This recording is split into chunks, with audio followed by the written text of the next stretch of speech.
si en mi boca hay un milagro. Una vez más, en mi boca hay un milagro.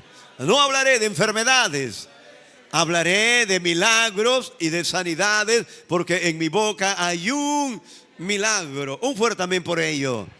Gloria al Señor. Todos sentados, quiero hablar un momento con respecto a lo que es esta gloriosa fe. Así que vamos a ir a buscar nuestras Biblias. Vamos a tomar Hebreos. Vamos a ir a Hebreos. Bien, no podemos decir que lo escribió el apóstol Pablo, no. Es un autor desconocido, pero creo que todos coincidimos cuando leemos la Escritura de que apunta a que Pablo lo haya podido escribir por su riqueza en lo que él declara. En Hebreos capítulo 11, en el verso 27, vamos a tomarlo del verso 2, verso 21, dice: por la fe Jacob, al morir, bendijo a cada uno de sus hijos de José y adoró apoyado sobre el extremo de su bordón. Por la fe, José al morir mencionó la salida de los hijos de Israel y dio mandamiento acerca de sus huesos. Por la fe, Moisés cuando nació fue escondido por sus padres por 3 meses porque le vieron un niño hermoso y no temieron el decreto del rey. Por la fe, Moisés, hecho ya grande, rehusó llamarse hijo de la hija de Faraón, escogiendo antes ser maltratado con el pueblo de Dios y de gozar de los deleites temporales del pecado, teniendo por mayores riquezas el vituperio de Cristo y de los tesoros de los egipcios, porque tenía puesta su mirada en el galardón. Por la fe dejó Egipto, no teniendo la ira del rey, porque se sostuvo como mirando al invisible. Por la fe celebró la Pascua y la aspersión de la sangre, por lo que destruía, dice, los primogénitos, no los tocase a ellos. Por la fe pasaron el mar rojo como por tierra seca, e intentando los egipcios hacer lo mismo, pero fueron ahogados. Por la fe cayeron los muros de Jericó después de rodearlos 7 días.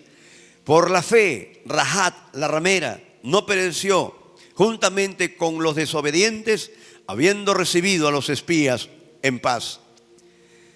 ¿Y qué más digo?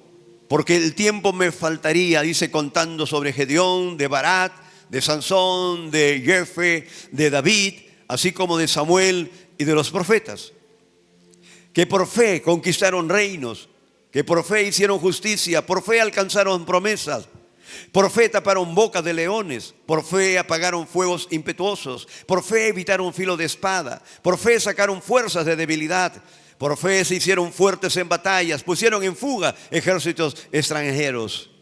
¿Cuánto un fuerte amén por eso?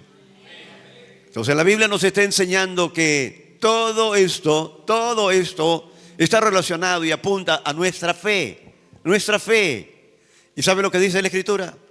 La Escritura dice que todo aquel que es nacido de Dios vence al mundo.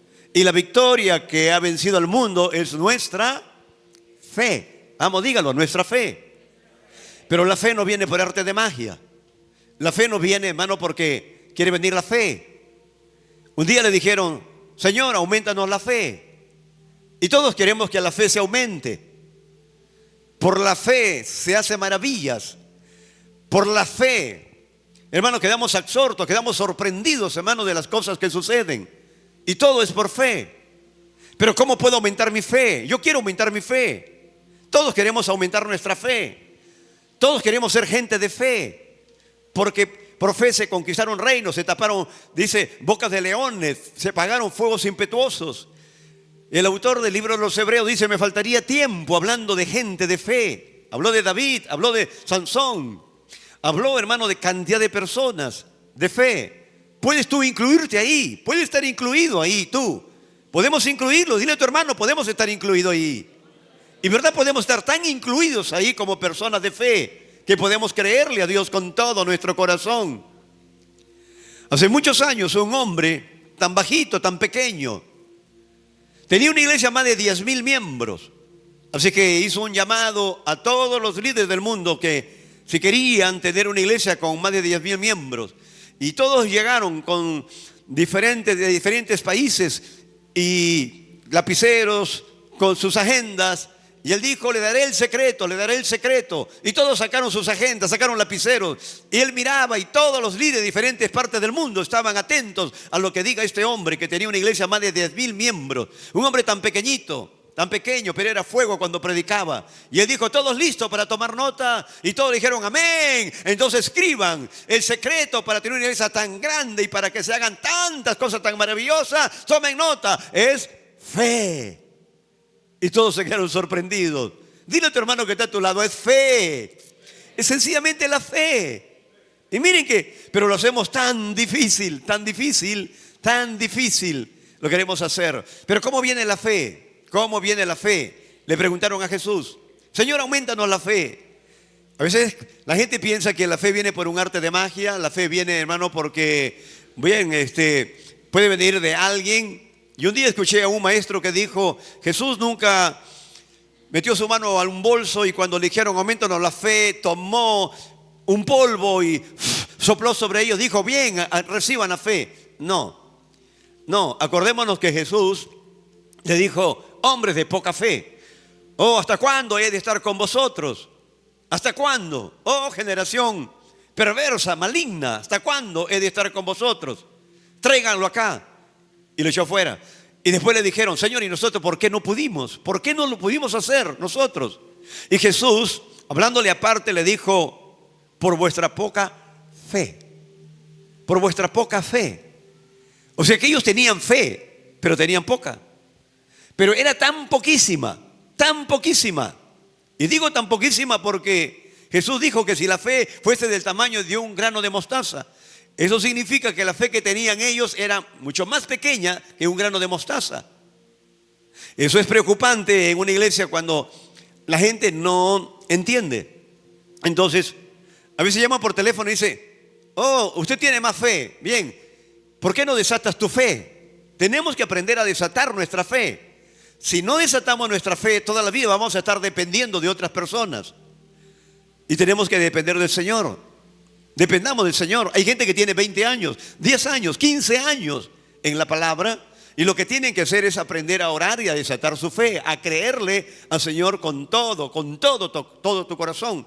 Santiago dijo, pero pide con fe, no dudando nada. Repite conmigo, la duda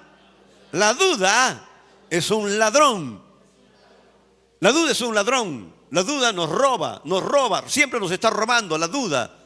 La incredulidad es otro ladrón de la fe, roba nuestras bendiciones. Nos quiere hacer ver como miserables, pero nosotros no somos miserables, somos cabeza y no somos cola. Entonces, ahí hay un problema cuando queremos tratar con la fe.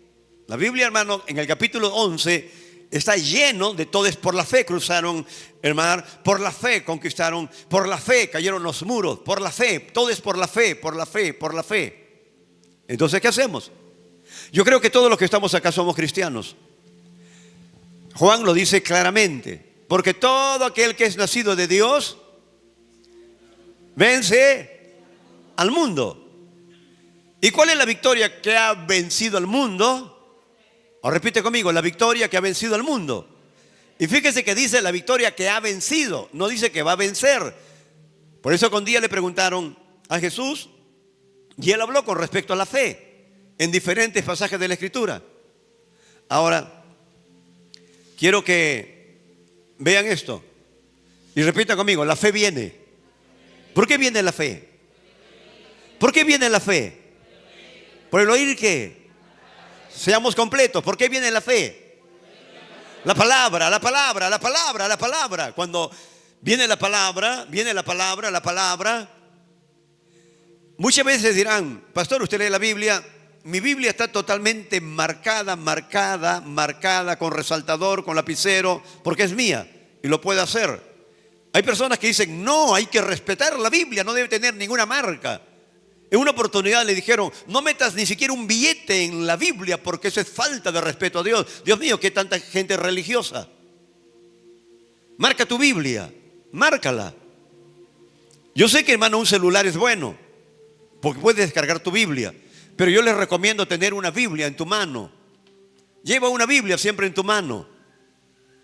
Cuando tus nietos te vean, dirán, oh, ¿qué estará viendo mi papá o mi abuelo o mi abuela? ¿Qué estará viendo? Bien, te ven el celular, pero no te ven una Biblia. No saben si estás viendo la palabra de Dios. Pero cuando te vean una Biblia, ellos la verán de lejos y dirán, es un libro negro. Mira, mi padre, mi abuelo, mi abuela lee la Biblia. Y son personas que van a desatar fe. Sé que hay tanto problema, hay tantos problemas, tantos problemas. A veces la gente ora y después dice, ¿puedes orar? ¿Pero ya oraste? Sí, pero quiero que le vuelva a pedir. ¿Por qué le vas a volver a pedir al Señor? ¿Por qué no desatas tu fe en tu oración de petición? Desatemos nuestra fe en nuestra petición de oración con toda confianza, con toda seguridad. Quiero que vayan Hebreos a Romanos, por favor, en el capítulo 4, a Romanos. Y quiero que vean Romanos capítulo 4. Me encanta este pasaje bíblico, ministra tanto nuestras vidas. Y aquí vamos a encontrar parte del secreto de la fe. ¿Por qué Abraham es llamado el padre de la fe? El padre de la fe, amigo de Dios y padre de la fe. Miren, él pasó problemas. Él no tenía una Biblia, no tenía un celular, no tenía una radio, no tenía, hermano, nada de esas cosas que pudiera ayudarlo. Él va a empezar recién y de él se va a tomar nota para que nosotros hoy podamos tener una Biblia en nuestra mano y ver su vida. Quiero que vean el verso 19. Verso 19. Y dice, y no se debilitó en la fe. No se debilitó en la fe. Eso significa que la fe sí se debilita. Atentos, la fe sí se debilita. ¿Cuándo se debilita la fe? ¿Cuándo? Estás pasando un problema, tienes un problema tan fuerte. Problema de salud, problema económico, problema sentimental, emocional, no lo sé, laboral. Entonces, ¿cuándo se debilita la fe? Él dice que la fe, Abraham mismo está, ¿no?, haciendo ver que la fe se debilita cuando uno considera. La palabra considerar es examinar. La palabra considerar es tomar en cuenta, es pensar, es meditar, es evaluar. Eso significa que los cristianos mayormente, cuando tenemos un problema, nos enfocamos en evaluar, en pensar, en meditar, en soñar, en el problema, todo el día en el problema, hablando del problema, pensando del problema, y dejamos de lado la palabra, la que va a producir fe. Entonces, cuando me debilito en la fe, Abraham dice que no se debilitó en la fe al estar pensando, al estar considerando, al estar imaginándose, razonando con respecto a su vejez, con respecto a la matriz cerrada de su esposa. Imposible. Oh, imposible. Lo primero que decimos, oh no, el médico dice, oh no, el examen dice, oh no, dice el dueño de tal cosa, dice, y dejamos de lado lo que Jesús dijo: cielo, tierra pasarán, pero su palabra nunca. Repite conmigo, nunca. Ahora repite conmigo, sus promesas nunca pasarán. Sus promesas nunca pasarán. Entonces tómate de la promesa, agarra esa promesa. Y dice, y no se debilitó en la fe al considerar su cuerpo que estaba ya como muerto, siendo casi de 100 años, ni de la esterilidad de la matriz de Sara. Ahora, verso 20, tampoco dudó por incredulidad de la promesa de Dios, sino que se fortaleció ¿en qué? En fe. Repite conmigo, se fortaleció en fe. Ahora, ¿cómo me puedo fortalecer en fe? ¿Cómo? Hay una forma de fortalecerse en fe. En vez de estar pensando todo el día y hablando todo el día de tu problema, ¿Conoces personas que cada vez que las encuentras, hola, ¿qué tal? Te cuento, y esto me está pasando, y que esto, y que mi esposa es así, que mi trabajo me va mal, todo te habla mal, mal, mal, mal y mal. Ya imagínate, hermano, qué tipo de persona es. Imagínate qué tipo de persona es, que todo es para murmurar, para hablar de todo lo malo que le va pasando. ¿Por qué no cambiar? ¿Por qué no cambiar? Si queremos ser personas de fe. Ahora, y no se debilitó en la fe, pero también dice, se fortaleció en fe, dándole gloria a Dios, verso 21, y todos digan plenamente convencido.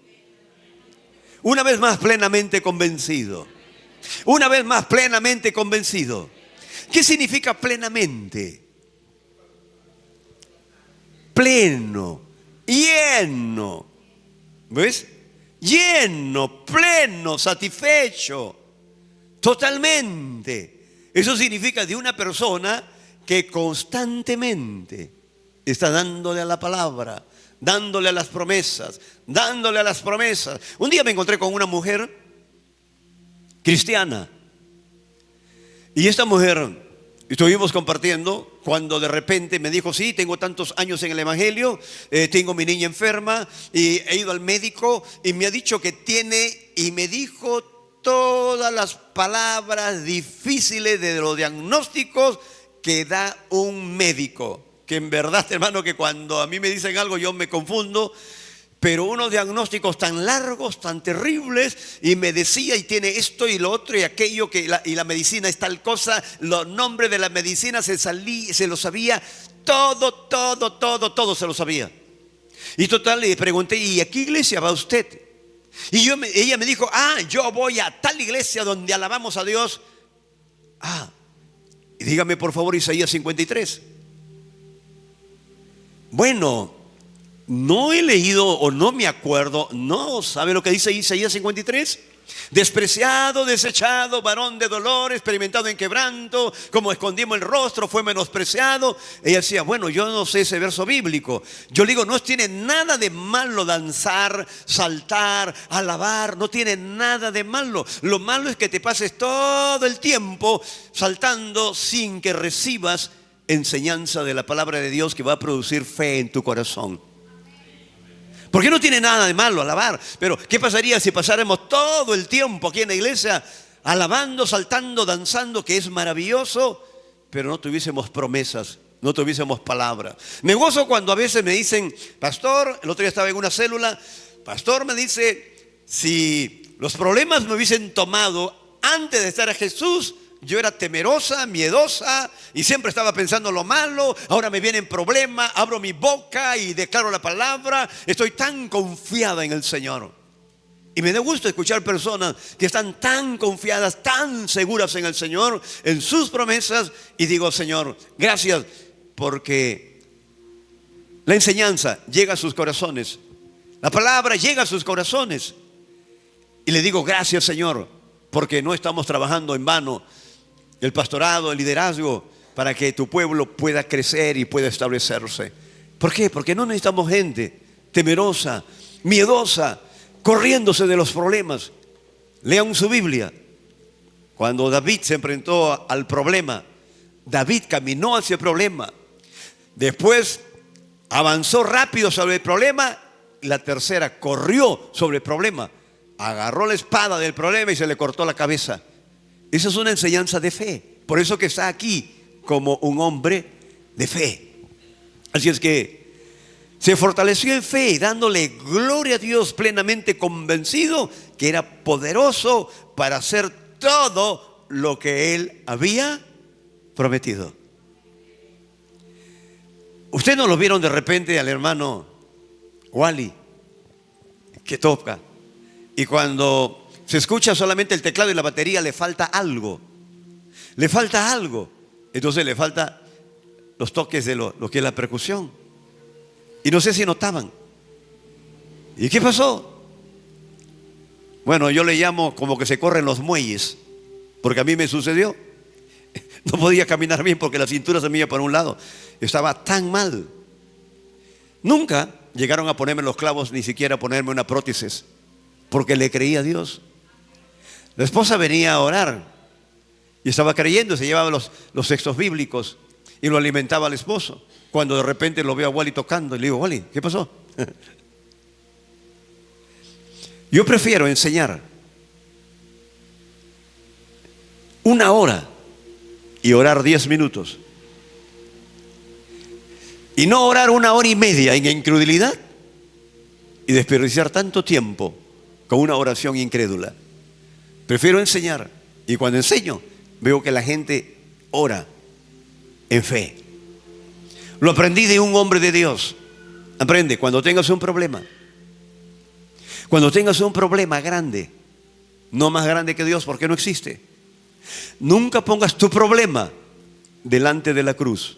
Escúcheme, nunca pongas tu problema delante de la cruz, porque si tú pones tu problema delante de la cruz, tú vas a hablar en oración diciéndole a Dios todo lo malo que hace tu esposo, todo lo malo que hace la esposa, todo lo malo que hace el hijo, la hija, todo lo malo, cómo se encuentra, la salud en que se encuentra, su situación económica, todo lo malo lo vas a poner. Señor, porque mire, está enfermo. Señor, porque no tiene dinero. Señor, porque hace esto, lo otro. Pero cuando tú lo pones detrás de la cruz, vas a comenzar a orar por lo que Jesús ya hizo a favor de tu familia. Pero cuando lo pones delante, vas a comenzar a orar por todo lo malo. Señor, mira, estoy enfermo. Señor, mira, no puedo. Señor, mira, me duele esto. Señor, no tengo aquello. Estás orando en incredulidad. Estás orando, hermano, en duda. Pero cuando tu oración, hermano, te pones detrás, gracias por haberme sanado, Señor. Gracias por haberme prosperado en todo ámbito de mi vida. Gracias, Señor, por la salud de mi esposa, de mis hijos. Gracias, Señor, por el trabajo. Gracias. ¿Qué estás haciendo? Es pura gratitud. Estás orando en fe. Dile a tu hermano, ahí estamos orando en fe. Entonces, constantemente. Ahora quiero vamos a tomar un momentito, por favor, Marcos 10:46. Marcos 10:46. Rápidamente tomamos Marcos capítulo 10, verso 46. Entonces vinieron a Jericó. Marcos 10:46. Entonces vinieron a Jericó, y al salir de Jericó, él y sus discípulos, una gran multitud. Bartimeo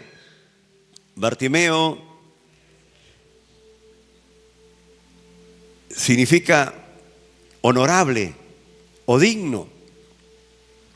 Entonces, honorable o digno. Estaba ciego. Estamos en el verso 46, lo vuelvo a leer. Y vinieron a Jericó, y al salir de Jericó, él y sus discípulos, una gran multitud. Honorable o digno, Bartimeo, el ciego, hijo de Timeo, estaba sentado junto al camino. ¿Y qué estaba haciendo? Mendigando. Estaba mendigando. Ahora voltea a tu hermano y dile, nosotros no somos mendigos, ni hemos nacido para mendigar. ¿Has escuchado tú la gente cuando dice, oh, yo he sido muy pobre, pobre? Un día estaba conversando un hombre cuando le dijo a una persona, oh, yo he sido pobre, éramos tantos hermanos, éramos pobres.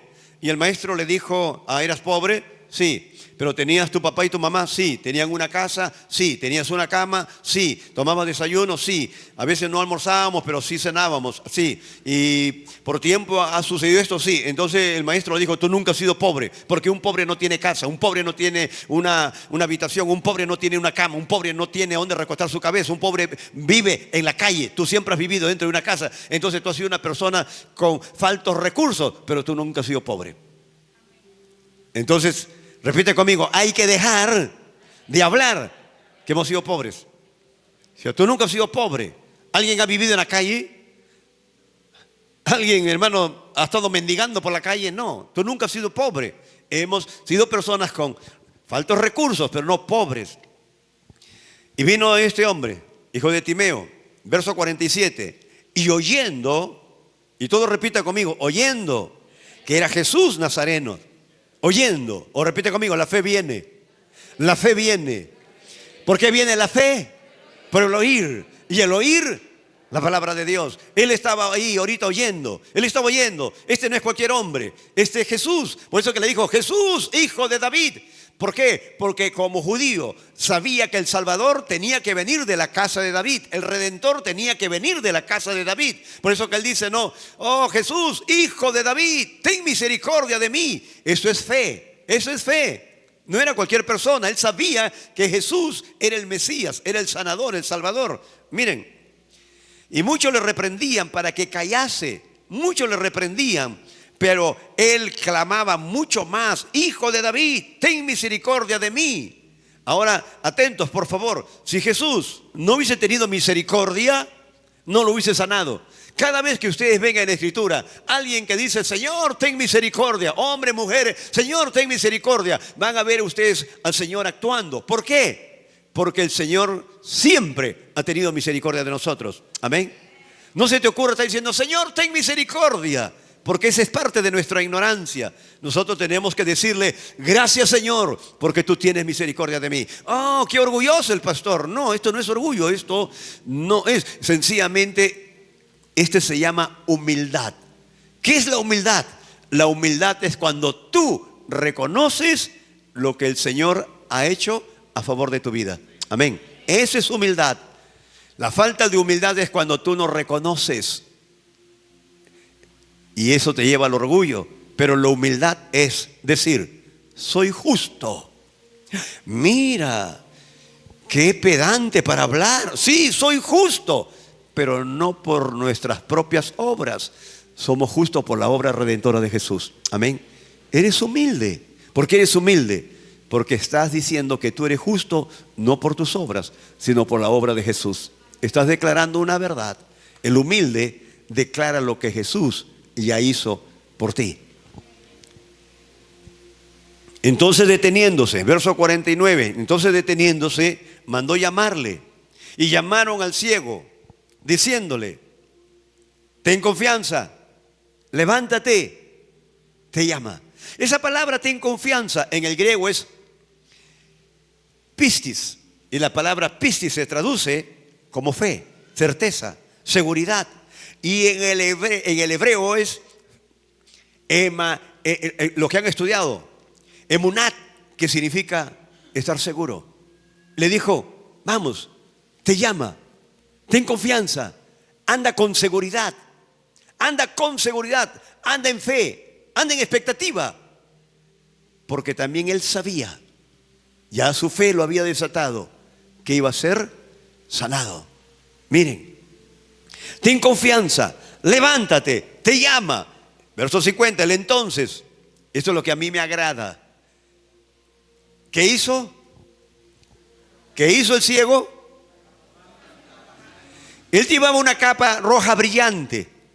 Cuando nosotros caminamos por la calle y vemos a alguien con unos anteojos oscuros y lo vemos con su varita, decimos, ese es un invidente. Automáticamente decimos, eso es un invidente, necesita ayuda. En aquella época, ver a una persona con una capa roja brillante, decía, ese es un ciego, ese es un invidente. Ahora, ven, ten confianza, te llama. ¿Y qué hizo este hombre? Se levantó y ¿qué arrojó? ¿Por qué arrojó la capa?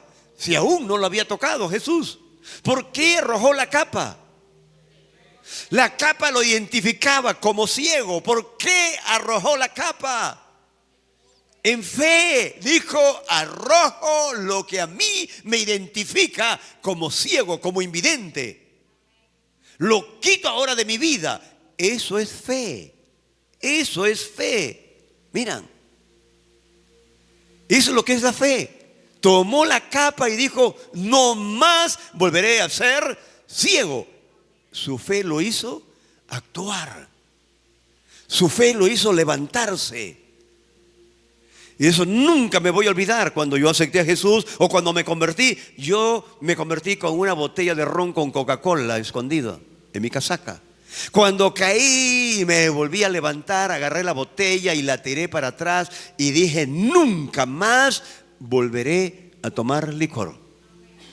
¿Qué hice? Arrojé lo que a mí me identificaba como un alcohólico social. ¿Qué es lo que tienes que arrojar? ¿Qué es lo que tienes que arrojar? Y miren lo que le está diciendo. Entonces, arrojando su capa, se levantó y vino a Jesús. 51. Respondiendo, Jesús le dijo: ¿qué quieres que te haga? ¿Qué quieres que te haga? Él pudo pedirle dinero, pudo pedirle otra cosa, pero no le pidió dinero ni le pidió otra cosa. Y él le dijo: Señor, que recobre. Todos digan que recobre. Una vez más, que recobre. Entonces quiere decir que él había visto antes, que él estaba sano antes. ¿Qué le vino? Posiblemente la diabetes. ¿Quién sabe? ¿Qué le quitó la vista? No lo sé. Pero él antes había visto. Algo le robó su vista. Algo le robó su vista. La Biblia dice que el diablo vino a matar, vino a hurtar y vino a destruir. Pero el Hijo del Hombre vino para deshacer las obras del diablo. Mire, el Hijo de Dios vino a deshacer las obras del diablo. Pero el diablo vino a matar, vino a robar, vino a destruir. ¿Qué vino a destruir? ¿Tu familia? ¿Vino a ponerte enfermedad? ¿Vino a traerte escasez? Eso es lo que vino. Pero el Hijo del Hombre vino a deshacerlo. Entonces, ¿dónde está mi fe? Yo voy a desatar mi fe en lo que Jesús ya hizo. Voy a desatar mi fe en lo que Jesús ya hizo. ¿Qué hizo Jesús? Vino a deshacer, vino a destruir las obras de Satanás. Le dijo: Maestro, que recobre lo que el diablo me había robado. Lo que el diablo me había robado. ¿Qué le había robado? La vista. Y Jesús le dijo: vete. ¿Qué más le dijo? Tu fe. Tu fe. Repita conmigo: tu fe. No le dijo la fe de otro. Es tu fe. Pastor, ore por mí. Yo puedo orar, pero ¿cómo estás en tu fe? ¿Por qué no desatas tu fe? Desata tu fe. Es tu fe. Es tu fe. En una oportunidad estaba Dodie Austin, estaba postrada en una cama con cáncer terminal. Un hijo médico de la Universidad de Oral Roberts, cuando los médicos le dijeron de que tenía cáncer y era el cáncer más peligroso y había hecho metástasis, su hijo de Dodie Austin lloró como un niño. Se puso a llorar porque era su madre. Estaba tan delgada la madre. Ella, esposa de John Austin, le dijo al médico: doctor, ¿qué necesito? Le dijeron: le tienen que hacer quimio. Y ella le dijo: dígame la verdad. Tengo el derecho de saber la verdad. ¿Con quimio o sin quimio me voy a morir? Y el médico le dijo: sí, se va a morir. Entonces, ¿para qué me van a hacer quimio? Si me voy a morir, me van a maltratar. No permito que me hagan quimio. Se fue a su casa. El pastor oraba constantemente. Le pidió oración a hombres de Dios, a gente de Dios. Comenzaron a orar, ministros de Dios. Su iglesia oraba, el grupo de damas oraba. Todos oraban por ella. Un día ella estaba tirada en cama, estaba tan delgada, cuando de repente oyó la voz del Espíritu Santo que le dijo: Dodie, hasta aquí estás viviendo con la fe de tu esposo, hasta aquí estás viviendo con la fe de los ministros, hasta aquí estás viviendo con la fe de fulano de tal, de fulano de tal, de fulano de tal, hasta aquí estás viviendo con la fe de ellos. Pero el Señor dice: ahora levántate en tu propia fe. Y ella se levantó en su fe. Ella se levantó en su fe. Compren su libro, Sanada de cáncer, de Dodie Austin, y cómo da testimonio cuando el Señor le dijo a través del Espíritu Santo: hasta aquí estás viviendo con la fe de tu esposo, con la fe del grupo de mujeres, levántate en tu propia fe. Ella se levantó en su propia fe, comenzó a subir de peso, comenzó a comer, comenzó a hacer actividades, y le dijeron: entonces ahora tienes que irte al médico. Y ella dijo: ¿para qué voy a ir al médico si la ciencia médica me desahució? El Señor no me desahució. Por mi fe estoy viva y no volveré al médico. Porque era su fe. ¿En qué? En las promesas de Dios. Amén. Y este hombre dijo, Señor, que recobre ¿qué? Lo que el diablo te ha robado. Y solamente lo puedes recobrar con osadía, con fe, en el nombre de Jesús. Amén. Pueden ponerse en pie. Vamos a ponernos todos ahí en pie. Pónganse en pie. Y vamos a orar. Padre, gracias por tu bendita palabra. Tu palabra es tan bendita. No vamos a decir bendice tu palabra, no, porque tu palabra es bendita, Señor. Y está escrito, Señor, que cuando uno suelta tu palabra, el Espíritu Santo comienza a moverse. El Espíritu de Dios comienza a mover el poder del cielo, el poder de tu reino, para que se establezca aquí en la tierra, para que se mueva en cada cuerpo, en cada órgano. Así que vamos a seguir soltando palabra. Vamos a tomar autoridad. Y tú, amado Espíritu Santo, te pondrás en acción, porque tú lo que estás esperando es la palabra. Y cuando la palabra es soltada, entonces mueves un poder extraordinario. Y cuando mueves ese poder, comienzan a acontecer milagros, sanidades, señales, prodigios. Y comienza la gente a sanarse, a liberarse. Gracias, Espíritu Santo. Muchas gracias. Muchas gracias en el nombre bendito de Jesús. Aleluya.